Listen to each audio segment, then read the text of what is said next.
I haven't had experience of judging in a competition. I actually haven't had experience judging in general. This is the first time. But I can imagine judging adults, it would be much easier. Kasi I mean, with adults at least you can be transparent and you can talk to them and just tell them everything outright what you think. But with kids, you have to wrap it in a way where it's not, the whole thing doesn't become traumatic for them, especially pag nag-no ka sa kanila. Right? Hindi mo pwedeng sabihin na parang, hindi ka magaling eh. No. Wala na. Doon na sa psychology, hindi na aalis sa psychology room yun. So, I can imagine na much easier with adult. And like what Tito Gary said earlier, it's really hard. It's really hard. Kasi yung sinabi nga ni Tito Gary na parang pauwi, ako, nakikita ko yung sarili ko, nakatingin sa labas ng bintana na parang, tama ba yung mga ginawa ko today? Ano yun ba? Tama ba yung mga desisyon ko? Maybe I should have said yes to that one kid. Maybe I should have said no to the other.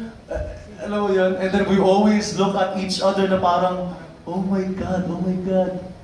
Wala. Mahirap siya pero masaya. And I think we made good judgments with all the kids that passed through. Yeah. May sense ba, Ate Reg, na parang, paano ko kaya sasabihin to kung anak ko to?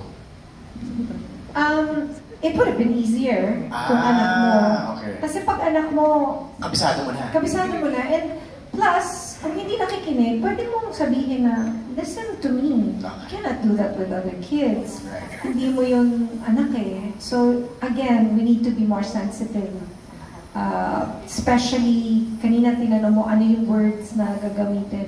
Doon ako nahihirapan sa pagpili ng mga words na gagamitin ko para naiintindihan nila. Because like I said, iba yung level ng understanding pa nila eh, diba? So, pati emotionally. And then at the same time, you also hope na yung message na sinasabi mo makarating. Pa-absorb nila. Oo, makarating. Kasi minsan hanggang gitna lang. So, it's actually hard. Well, to begin with, bilang galing ako sa contest, mahirap na talaga maging judge. Especially nung tumanda ako kasi syempre I've become more, meron ako mga nalalaman na mga technical terms, meron, ito yun, dati naman wala akong alam na gano'n, pero ngayon parang mas alam ko na. So, nagtatalo yung isip ko, parang ako magiging technical ba ako? Kasi mga bata eh.